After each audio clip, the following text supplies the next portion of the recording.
Popey, welcome to Pass the Gloves On. Thanks for having me. Hiya. Yeah, great to see you. So just to kick us off, tell us what's a week in the life of a Premier League goalkeeper looking like in these strange times? Yeah, I suppose in a way we're quite lucky in regards to we can actually go to work and we can actually go to the training ground and play games. So it's not affected, certain things too much in that regard, I suppose. So I feel quite, privileged to be able to, get out the house and live a kind of normalish life in regards to, being able to come to football and train and play games and do most of the stuff we'd normally do. Yeah, brilliant. So what would that look like then? So go on, give us you've just played a game on. So we're weekend. Kind of, if we play Saturday to Saturday, we'd be off Sunday. In late training on a Monday, train Tuesday. We'll be off on a Wednesday. Train Thursday, Friday, into the game for the weekend. So kind of pretty lucky in a regard that you kind of plan your week quite well in advance. Get quite good schedules, so we can, we kind of know what's coming up. And with such a busy schedule at the moment, one in COVID and two at Christmas, is how much training do you actually do? As in, are you training a lot, or are you just recovering? I suppose probably more than some teams. Like the Champions League teams, Europa teams playing. Them extra fixtures. I think in between kind of international breaks, I was maybe playing 4 games, and some of the lads are playing 7 or 8. So it's quite a big difference, which allows us to get more time on the training pitch. So I'd say at the minute, we've been able to get a good amount of training in with over probably the next few weeks. Sorry, there's a lot of games coming up, so it'll be more recovery based. Brilliant. So let's dive into it. So you sit here today as an established Premier League goalkeeper, international goalkeeper. Obviously got to where you've got to. Take us all the way back. What were you up to as a youngster? Like, I don't know, age 6 to 11, 6 upwards. What was going on with you then? I can't remember playing football kind of from that early age, and 7, 8, 9, getting into kind of a team locally. My brother played; he was a goalkeeper as well when he was kind of 3 or 4 years above me. So my weekends were taken up before I was playing football and watching him play football. So it was kind of something that was always part of the routine in that regard of, weekend there's no school, either training or playing or watching him kind of thing. So it was something that I'd done from a really early age, and kind of around football pitches and training pitches from an early age. Just even regards of joining in with him in an older age group or watching him play and train. Nice. And then was it goalkeeping from day one? How did that look? Yeah, like I say, because my brother was kind of a goalkeeper, I looked up to him, and it was very much straight in goal, to be honest. I used to play with him and his mates. I think they just chucked me in for being the youngest. So I think I was kind of thrown in that way, more or less, right from the start. So I didn't really have any outfield time, really. I didn't like running too much either, so it kind of suited me, I think. We've heard a lot of that from some of the top pros like yourself who've had older brothers or sisters and get chucked in goal with older players. What were some of them challenges back then? Can you remember what it was like to be playing with the older lads and been in exposed to them kind of older, more developed players? Yeah, I suppose you kind of don't put too much thought into it when you're little. I suppose you want to play with the bigger kids, kind of thing. It's something you're not too thinking too much about. You're just going out and playing outside and wanting to have a good time, really. So the fact that you're just in goal, I think I was happy to be there. And which bits of that do you think helped you? Like, looking back, I know it's a long way, but like, do you remember any bits back then that like specifically helped you or toughened you up or anything? Yeah, toughen you up, really. You get used to the ball being hit harder because you're getting harder shots from stronger legs, being 3, 4 years older. So by the time I actually got to play in a team like properly in my own age group, I was already used to kind of facing shots and playing with people older than who I was then going to play against properly. So it probably would have helped in that regard, I'd say. Nice. So you're in your first team now. How old are you roughly in the first team? Probably 7 or 8, I'd say. Soamtown Rangers. Nice. Obviously, still local to where mum and dad lived. And funny, my brother actually plays for them now, which is funny. Obviously, the first team. So it's funny. Funny. Also, I played there for a couple of years, a year or two, and then moved to another local team called Burnley Swallows. So I played a couple of years there as well. What was that like? What was what memories have you got from playing at that level? And what was good? What was bad? Or what did you like? What didn't you like? Yeah, I think when I was at Soham, we got battered a few times. So that was character building for kind of a new goalkeeper.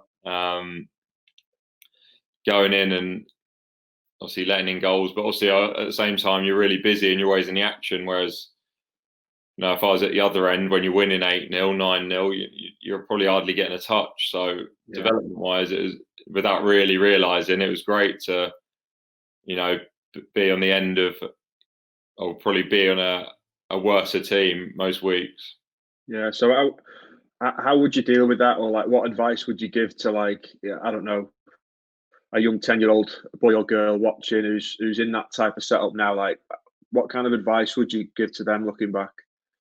I'd definitely say enjoy the challenge and not be thankful that you're getting the touches, but use it as a learning experience and still enjoy your learning. You're out there and you're getting tested like that much every week. It's only going to make you better, really. So it's about, I'd say, looking forward to the games on the weekend and using that as to improve. Really, like each week you're going to have, like I say, like a lot of shots against you, a lot of action, a lot of decisions to make, and it will, without, like I say, like for me, when you're that age, you don't really realise it will be improving you, but having that many actions over that many weeks is only going to make you better. So enjoy that process. Yeah, agree. That's brilliant. And then, so you're in you're around age 11, still playing for these teams. When did it start to get serious? When did you get any interest from any clubs or scouts or anything like that? Can you remember back then?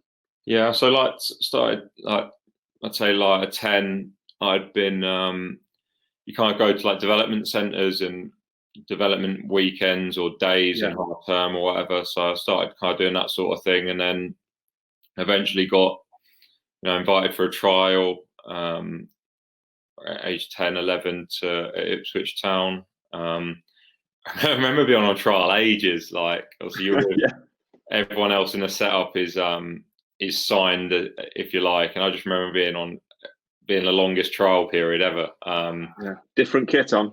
Yeah, sticking out like sore thumb. Yeah, so which made it even better, obviously, when I got signed. Really, like the fact that I think I'd come through that kind of long period and they came through the other side, and obviously had plenty of time to judge me and to then give me a I don't know what you call it, a deal. I don't know. Yeah. To then make a decision that I was good enough to be taken on for the academy was a great boost and something. What age was that, Nick?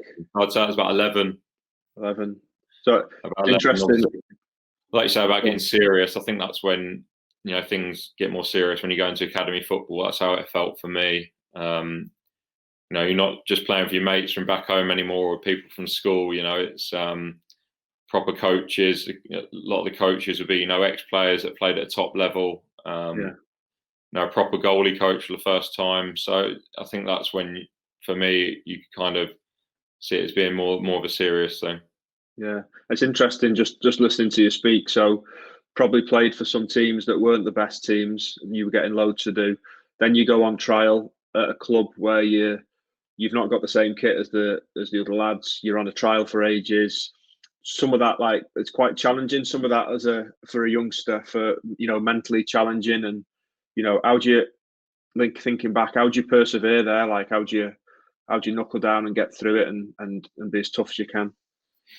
I think the end goal is quite a big thing. Obviously, when you're on trial, nearly everyone does it. Not many get kind of picked up straight away and go straight in to the setup. So you got to see that as part of the process, I think. And and kind of, realize it is what it is. I think kind of stripping all fear away, kind of enjoying the new environment was a big thing. Getting the opportunity to train there and using that as a good thing as well. Kind of, obviously training on better pitches. The facilities at Ipswich were incredible, especially to what I was used to. And then also you're training with better players as well, really. So, and you get to see kind of goalkeepers that are, your age group and upwards, really. I think you kind of train with 10-year-olds who kind of train with 16-year-olds kind of together separately, if you know, keeping similar age groups close together. So you got a good look at, goalkeepers in the age groups. Yeah, nice. And then what was the transition like to full-size pitches, 11v11 for you? How did that go? Can you remember?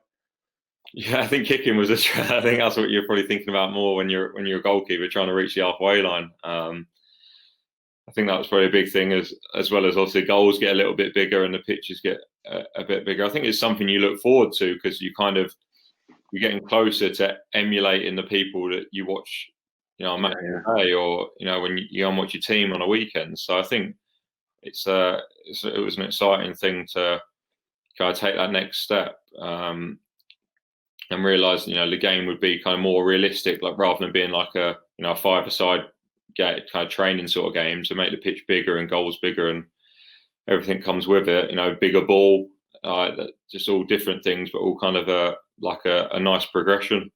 Yeah, and were you always in the same age group back then, or did you move between age groups up or down?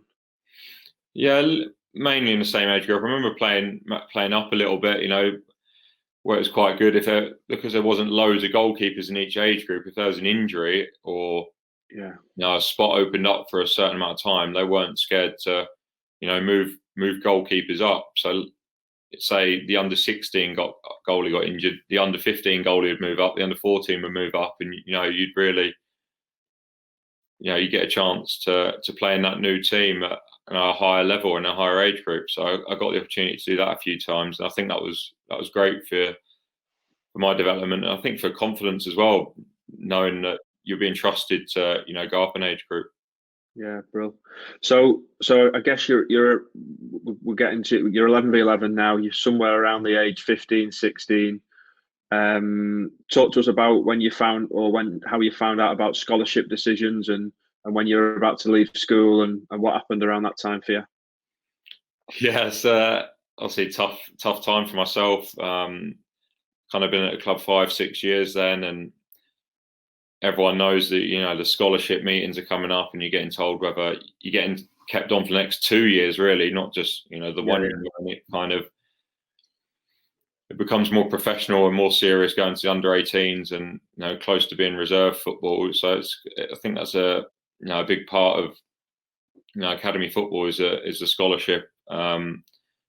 So you always know it's coming, but I think for myself, I think I always knew that at that time I wasn't good enough. And when I got told, it wasn't really a surprise as much as I was, upset and disappointed. I don't think I saw it as a surprise at the time. Wasn't enjoying my football as much. Didn't feel like I was doing myself justice and playing as well as I could. Which all them things kind of entwine. When that's happening and you're not enjoying it, your confidence is lower, and you can't perform at your best. So although it was disappointing, it was one of them things that was kind of as expected. Expected to happen. And needed as well, actually. Yeah, it needed to happen because it allowed me to go and explore other things rather than just being strung along and dragged along. So I really think it's as tough as it is for parents and for kids. I really think it's the best for everyone when players get let go or released or told to explore other options, because football's a game of opinions, and if they've judged you're not good enough, you get a chance to go and prove somewhere else and take your skills elsewhere.